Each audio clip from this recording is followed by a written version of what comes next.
Je voudrais remercier le professeur Tarascon de m'avoir invité à ce colloque très intéressant. Je vais vous parler du développement de la photosynthèse artificielle dans le domaine de l'énergie et le situer dans une perspective un petit peu plus historique et d'évoquer les enjeux et les possibilités futures en la matière. Je vais commencer par cette introduction très générale qui est à la source de nombreux travaux de recherche dans le domaine des renouvelables. En 2008, la consommation totale d'énergie était de 15 terawatts. Comme on l'a dit auparavant, une grande partie de cette énergie vient des combustibles fossiles et la part des renouvelables dans ce portefeuille est très faible actuellement. Ceci est certainement lié à la maturité de ces énergies renouvelables. La question des coûts et de leur efficacité est également importante. La source principale dans laquelle nous pourrons puiser est certainement l'énergie solaire, qui est certainement renouvelable et durable. Maintenant, il faut savoir comment l'utiliser.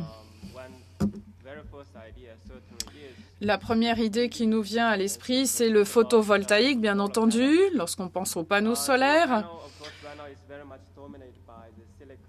avec des technologies à base de silicium. Et bien entendu, afin que cette technologie des photovoltaïques arrive sur le marché avec des pourcentages beaucoup plus élevés d'utilisation, il y a des problèmes de coût, d'efficacité, ainsi que des problèmes de stockage. Et puis ensuite, il y a la question du transport.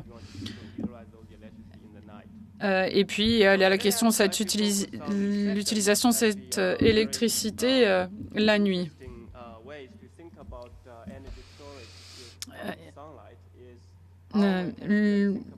Il est intéressant de voir comment on peut convertir en fait la lumière du soleil en combustible liquide, ce qui permettrait de résoudre le problème de la distribution de l'électricité pour l'industrie du photovoltaïque. Il s'agit de convertir l'énergie solaire en énergie chimique qui pourrait être utilisée en diurne et en nocturne. Et outre la question du stockage chimique, il y a la question de la densité énergétique.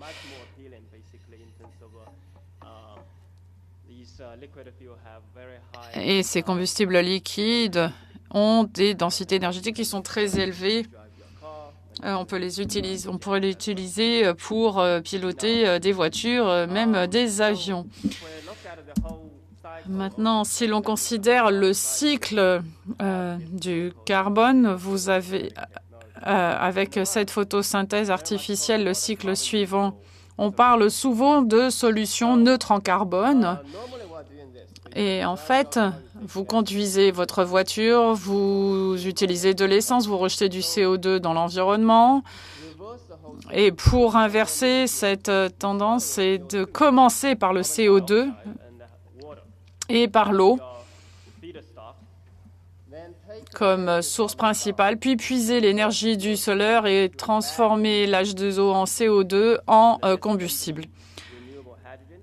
Ça peut être de l'hydrogène, du méthanol, de l'éthanol ou de l'essence. Dans ce cycle, le CO2 est recyclé et l'eau est également recyclée.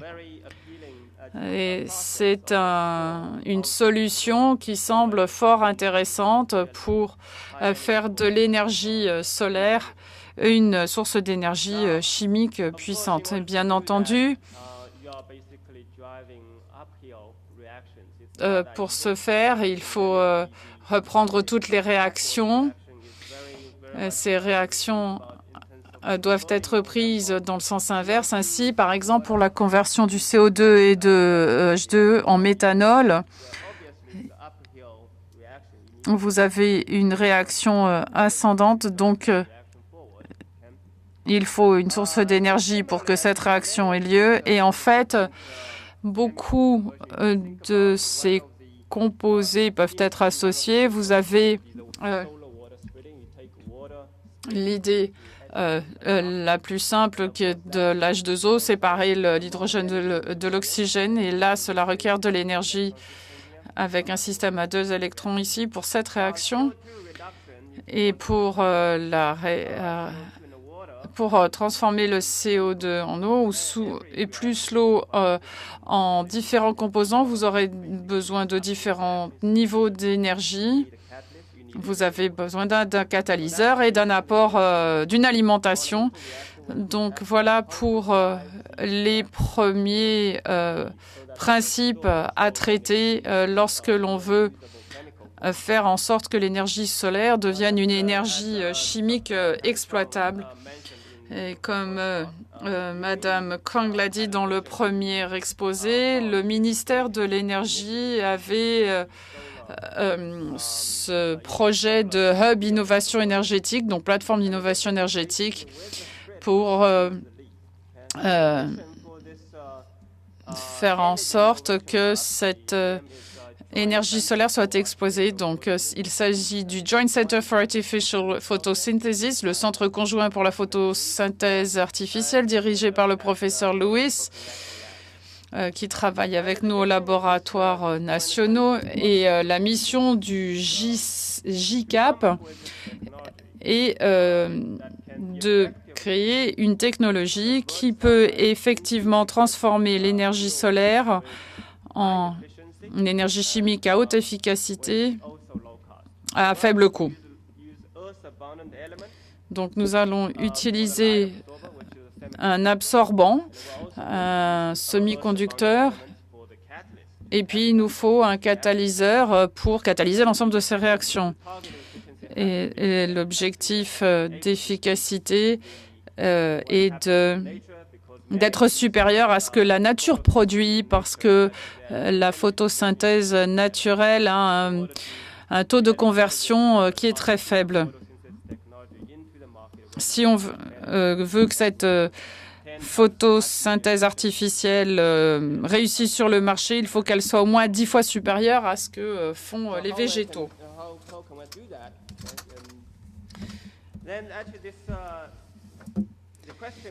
Et la question de cette photosynthèse artificielle n'est pas nouvelle. Ce n'est pas un problème scientifique récent. Cela fait maintenant quelques décennies qu'on l'étudie. Cela remonte à Melvin Calvin, un autre chimiste qui a reçu le prix Nobel de chimie en 1961 pour avoir décrit le cycle du carbone.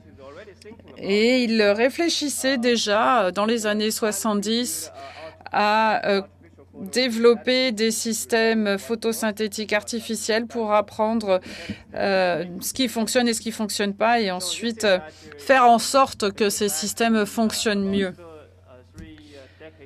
Donc, il y a 40 ans, il y réfléchissait déjà. Maintenant, que s'est-il passé depuis cette déclaration et où en est cette technologie aujourd'hui?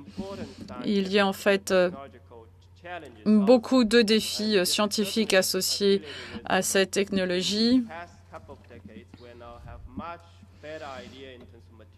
Mais nous avons maintenant une meilleure connaissance des matériaux.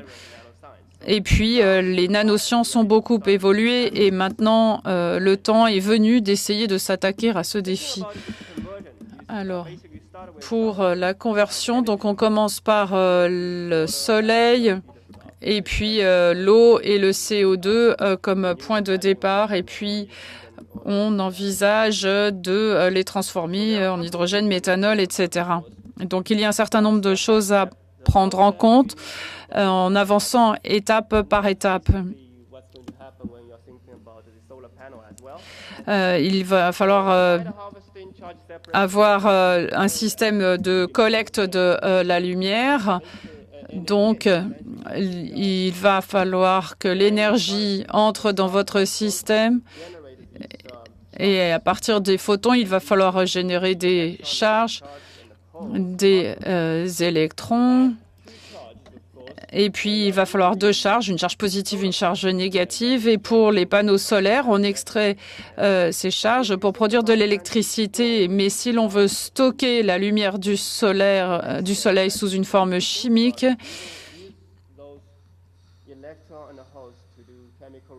il va falloir se reposer sur ces réactions pour réduire le CO2 dans sa forme chimique. Donc, recueillir la lumière et une réaction chimique qui sont les deux premières étapes importantes qu'il convient d'étudier. Et pour la première étape, et dans le contexte de la réaction chimique, on va utiliser la séparation de l'eau avec un semi-conducteur dans un environnement aqueux. Ce semi-conducteur repose sur l'énergie solaire. Cette énergie solaire, à un certain stade, va produire une paire électron-trou dans la nanostructure qui est insérée dans le système. Et ces paires vont être utilisées pour voir deux réactions. On va avoir deux demi-réactions, une réduction et une oxydation. Donc H2 d'un côté et O2.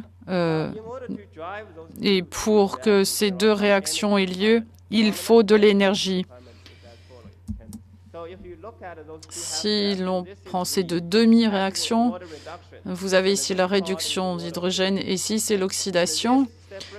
Et cette séparation d'énergie est de 1,3 volts. Et à ce stade, il faut que l'on connaisse l'énergie dont on a besoin pour ces deux réactions aient lieu simultanément. Cela va nous guider dans la conception des semi-conducteurs. Et pour déterminer leur propriété, vous avez cette bande, vous avez votre bande de conduction et la bande de valence, et il faut être au-dessus du potentiel d'oxydation de l'hydrogène. Et donc, il y a ici une réduction qui va alimenter cette réaction. Et la bande de valence de ce semi-conducteur doit être inférieure au potentiel d'oxydation de l'eau. Donc, cela va être une bulle, en fait, qui va monter. Et donc, c'est la deuxième demi-réaction. Cela nous permet de savoir qu'il faut être au-dessus de ce point ici. Et comme pour toute réaction, comme toute demi-réaction, il y aura une perte d'énergie. C'est là que l'on parle en général de surpotentiel. Donc, au cours de ces réactions, il y aura une perte énergétique. Donc, on parle de 1,8 ou 3V dont on a besoin. Il faut avoir une bonne de conductance et de valence correcte. Et plus important encore pour ces réactions, contrairement aux panneaux solaires classiques, il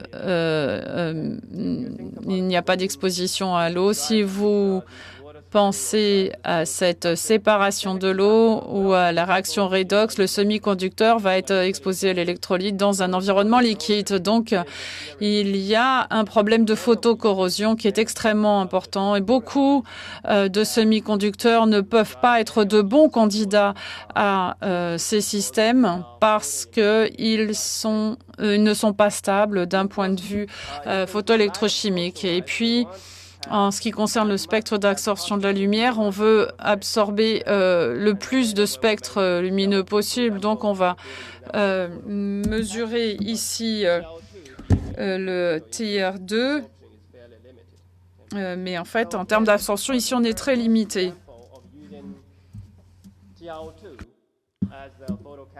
Alors, qu'en est-il de l'utilisation de l'oxyde de titane pour la séparation de l'eau? Cela repose sur la lumière UV pour séparer l'eau. Mais comme vous pouvez le voir, lorsque vous voyez cette bande, on est à 3,3 ici.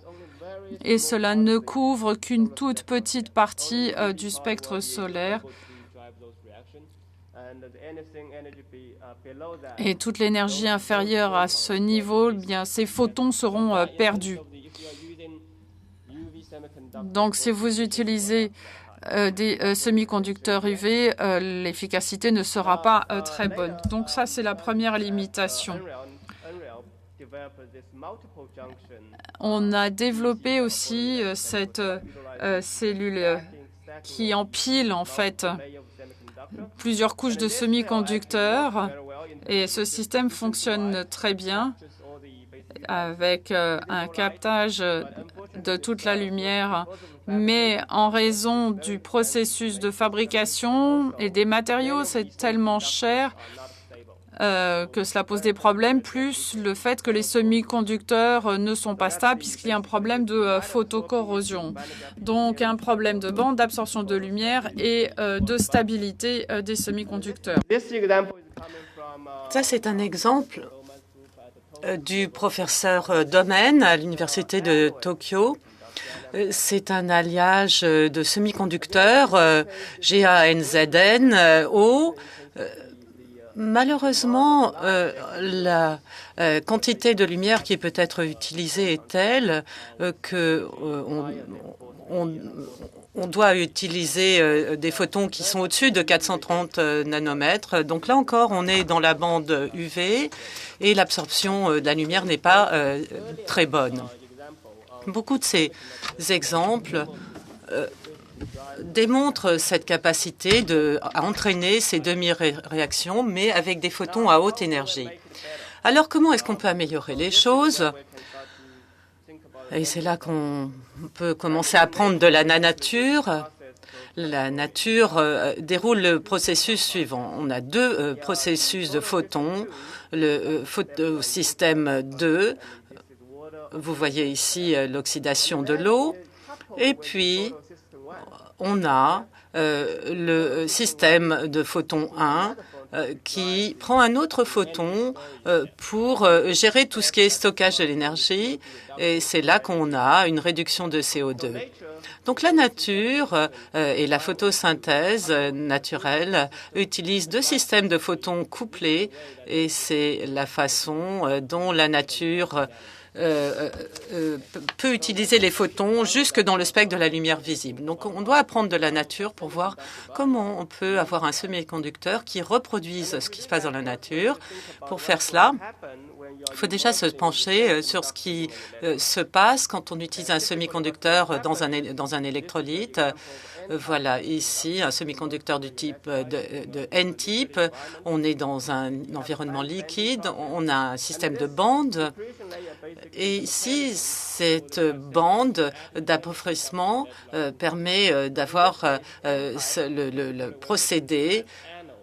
Et ici, c'est considéré comme une anode dans une cellule photoélectrochimique. Ici, on a une excitation, la lumière arrive et on génère l'électron et on a ici une charge positive qui peut être utilisée pour la réaction d'oxydation.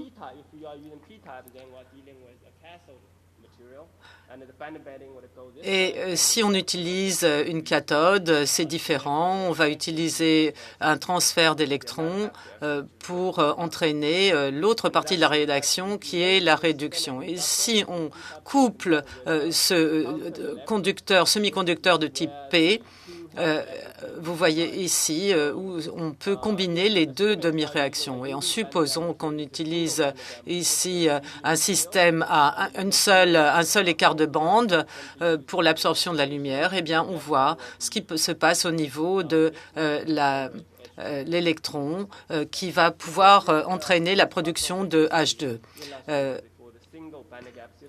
Donc et il faut utiliser de la lumière UV pour faire cela. À la fin des années 70, le docteur Arthur Nozick a proposé ce modèle de diode photoélectrochimique dont le concept est un petit peu comme la jonction PN pour les cellules solaires, mais c'est un système un petit peu différent sur le plan énergétique. Ici, cette diode, en fait, permet d'associer deux semi-conducteurs et les deux peuvent absorber la lumière visible. L'un est de type P, c'est-à-dire cathode, avec ici un type N pour l'anode. Et le matériau de l'anode est excité et génère une charge positive qui permet d'entraîner la demi-réaction ici. Et pour la cathode du type P, c'est la même chose. L'électron est libéré et peut être utilisé pour la réduction de l'eau. Ici, à la différence d'une cellule solaire typique, pour cette diode, il faut s'assurer qu'entre la cathode P et l'anode N, on a un contact ohmique transparent pour que l'électron puisse se recombiner. Donc c'est la différence principale entre ces diodes photoélectrochimiques et les cellules solaires. Ici, on imite ce qui se passe dans la nature avec le système à deux photons. On capture la lumière visible. Alors, comment y arriver? C'est une idée, c'est un modèle qui a été proposé dans les années 70, mais évidemment qui est très limité par tout ce qui intéresse l'anode et les semi-conducteurs. Alors, quand on simule tout cela, on réalise tout de suite l'avantage de ce système à deux photons qui associe anode et cathode et que l'on peut comparer ici avec un système à un seul semi-conducteur.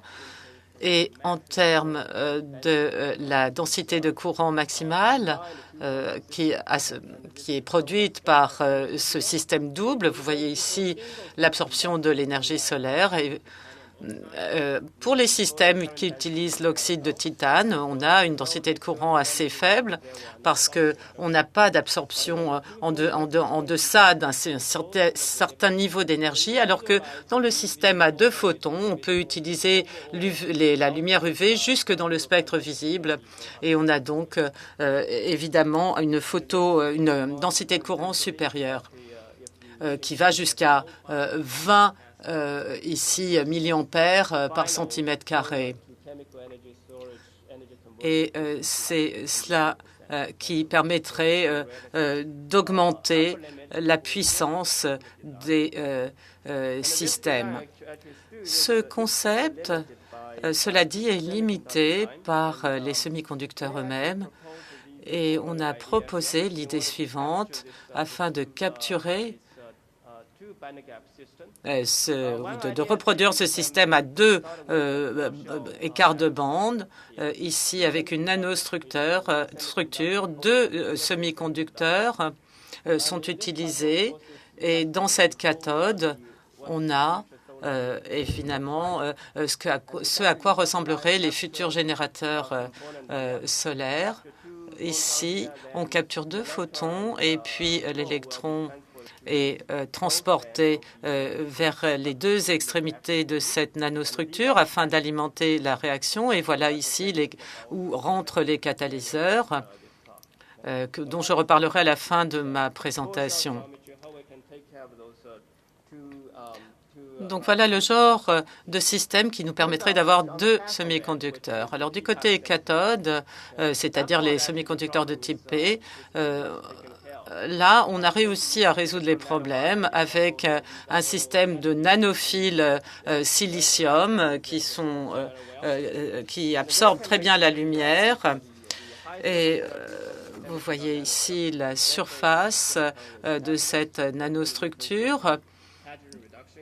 Et on a la réduction de l'hydrogène ici. Et ça sert de photocathode très efficace. Là encore, on a des densités de courant qui arrivent jusqu'à 20 milliampères par centimètre carré. Vous voyez ici à quoi ça ressemble. Et c'est ce genre de niveau que l'on vise pour avoir une forte et une efficacité élevée de la photoconversion. Voilà ici ce qui a été fait au niveau de l'anode et des matériaux. Il faut que ce soit photochimiquement stable. Et donc, à l'anode, on a utilisé ce genre de semi-conducteurs, en particulier les oxydes de titane, de fer. Beaucoup d'entre eux ne fonctionnent que dans l'UV.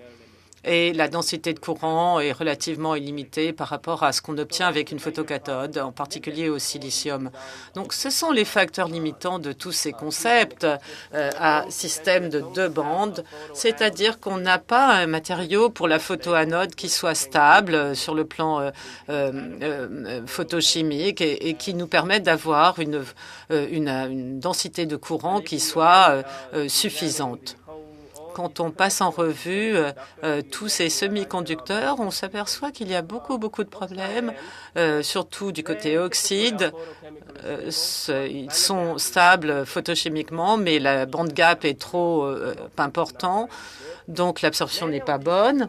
Et beaucoup de ces systèmes 2,6 3,5 ont un bon écart de bande, mais beaucoup ces composés ici sont instables photochimiquement et en quelques heures avec la lumière du soleil, en présence d'eau, ils s'oxydent et ils ne sont plus utilisables. C'est pourquoi on a développé un nouveau système de semi-conducteurs qui nous permettent de régler l'écart de bande et la photochimie pour aller de 3,3 à 1 EV pour couvrir tout le spectre solaire. Et on s'intéresse à des systèmes de type N qui soient photochimiquement stables avec cet écart de bande ici. Donc ça, c'est assez prometteur comme matériau. Il y a déjà eu des tests qui nous ont permis de montrer que la densité de courant était tout à fait satisfaisante. Ils sont stables également. On voit que sur le plan photochimique, ça marche. On peut les coupler avec une cathode silicium.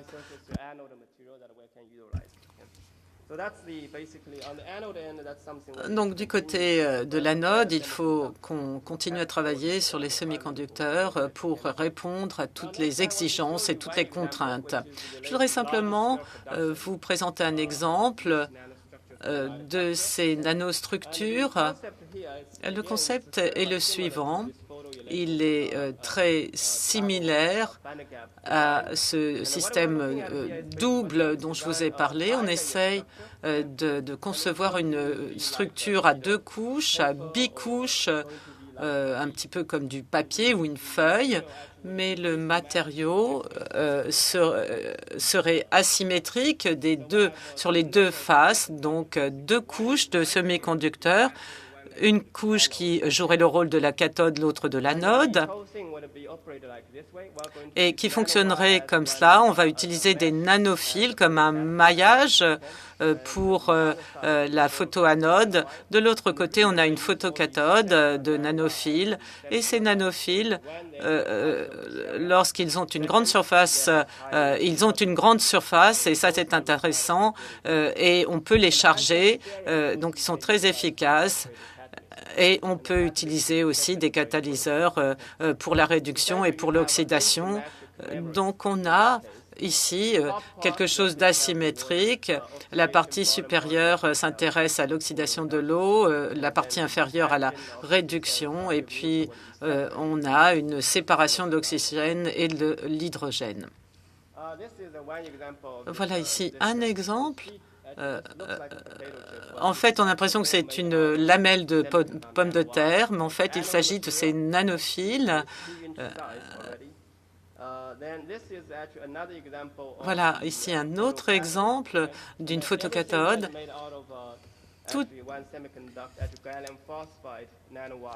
Ce sont des nanophiles ici qui ont été utilisés également. Voilà ici des images au microscope électronique de ces matériaux. À gauche, l'anode, à droite, la cathode. Et cette structure bicouche ici, avec en haut l'anode, en bas la cathode, qui permet de reproduire ce système à 2 écarts de bande avec une absorption du spectre solaire, alors que la partie supérieure s'intéresse à l'évolution de l'hydrogène, la face inférieure qui gère tout ce qui est oxygène. Et la preuve du concept a été réalisée ici avec cette structure qui est très très petite. Vous voyez ici l'absorption de la lumière. Et lorsqu'on couple cela, ce disque qui fait à peu près 2 pouces, cette petite membrane, et qu'on le place dans une eau à pH neutre, ici, l'eau est séparée spontanément en hydrogène et oxygène. Donc, on a la démonstration de ce concept. Et cette bicouche fonctionne avec ce système à l'anode qui n'est WO3, qui n'est peut-être pas le meilleur, et les GAP qui concernent la cathode.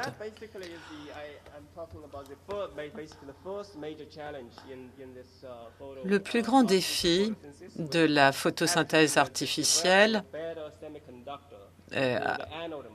concerne le développement de bons semi-conducteurs pour l'anode. Je vous en ai parlé. Mais il faut aussi s'intéresser à la réaction elle-même, car pour avoir une conversion de l'énergie solaire en combustible, il faut aussi travailler sur le catalyseur, sur la catalyse, et donc sur l'efficacité. Et que l'on utilise la séparation de l'eau ou la réduction du CO2, il s'agit à chaque fois de 2 demi-réactions et ces 2 processus, de toute façon, nécessitent de bons catalyseurs, que ce soit de la réduction de l'oxydation de l'eau ou du CO2. Il faut un catalyseur et donc, il faut s'intéresser à l'efficacité du catalyseur, à sa couverture. Et c'est pour cela on a besoin de semi-conducteurs avec une surface importante, parce que c'est de cela dont dépend la couverture du catalyseur. Et il faut aussi que le catalyseur ait une fréquence de turnover importante, c'est-à-dire la rapidité avec laquelle ils peuvent entraîner ces réactions. Alors, je vous ai parlé de la densité de courant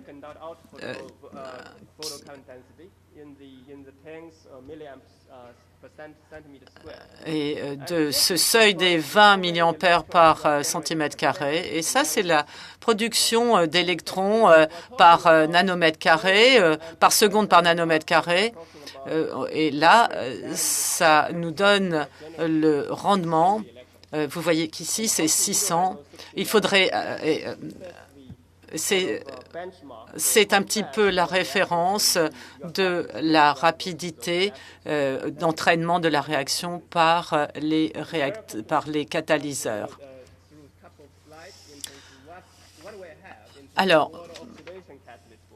qu'est-ce qu'on peut utiliser pour la catalyse de l'oxydation de l'eau? Voilà des catalyseurs moléculaires qui sont utilisés avec des taux de turnover qui sont très faibles. Et c'est donc, on a donc un mauvais appariement entre le flux solaire et l'activité du catalyseur. Là, ce sont des catalyseurs nanocristaux dont le rendement n'est pas très bon non plus. Et ce qui soulève une question fondamentale, à savoir comment apparier le flux solaire avec l'activité du catalyseur. Et si on parle en termes de chiffres, il nous faut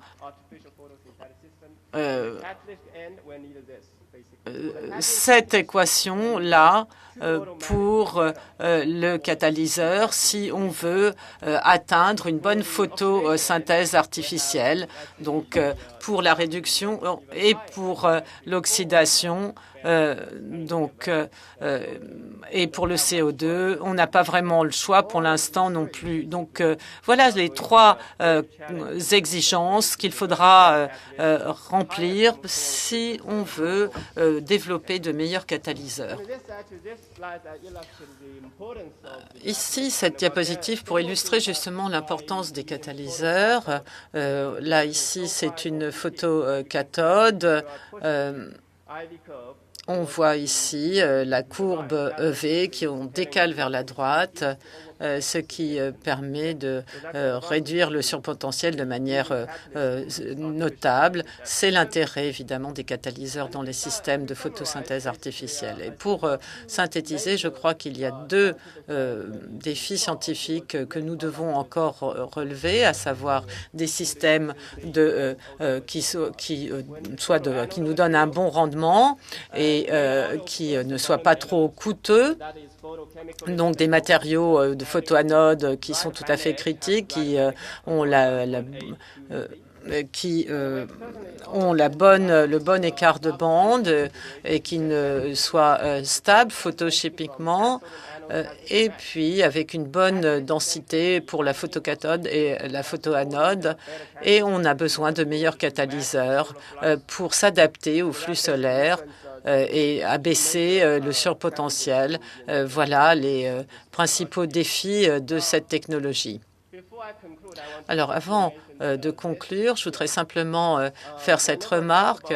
À chaque fois que j'évoque ce sujet de la photosynthèse artificielle, on me demande, on me dit, est-ce qu'on va utiliser de l'eau ou du CO2? Est-ce qu'on a assez d'eau pour cette technologie? Avec un petit calcul qui est le suivant, on voit ce qui se passe. Si on doit fournir 15 terawatts d'énergie à partir d'hydrogène renouvelable et connaissant la densité énergétique, on voit que si on veut fournir ce niveau d'énergie, eh bien, on va avoir besoin chaque seconde de 10 puissance 6 kilos d'eau pour faire cette séparation d'eau et pour assurer l'énergie. Et la masse totale d'eau sur la planète est 1,36 multiplié par 10 puissance 21 kilogrammes.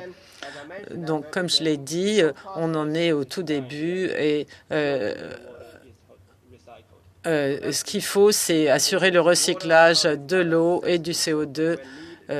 On a vraiment besoin d'une technologie pour avoir une meilleure absorption de la lumière et de meilleurs catalyseurs. Alors, la preuve du concept, c'est bien, mais il faut voir comment on peut passer de l'échelle nano à l'échelle macro. On espère que cette technologie pourra être utilisée sous la forme de panneaux solaires à plus grande échelle pour alimenter en énergie notre société. Voilà un autre défi et je conclurai par un petit dessin fait par ma fille de 6 ans qui me demande toujours ce que je fais dans mon travail. Donc, je lui ai parlé de la photosynthèse artificielle. Et elle a donc eu cette idée de mettre des panneaux solaires au-dessus des stations essence pour convertir directement tout cela en eau et puis produire la puissance nécessaire pour faire tourner les moteurs des voitures. Donc, c'est le défi de cette génération et de la génération future si on veut résoudre ce problème de l'énergie. Merci de votre attention et je serai ravie de répondre à vos questions.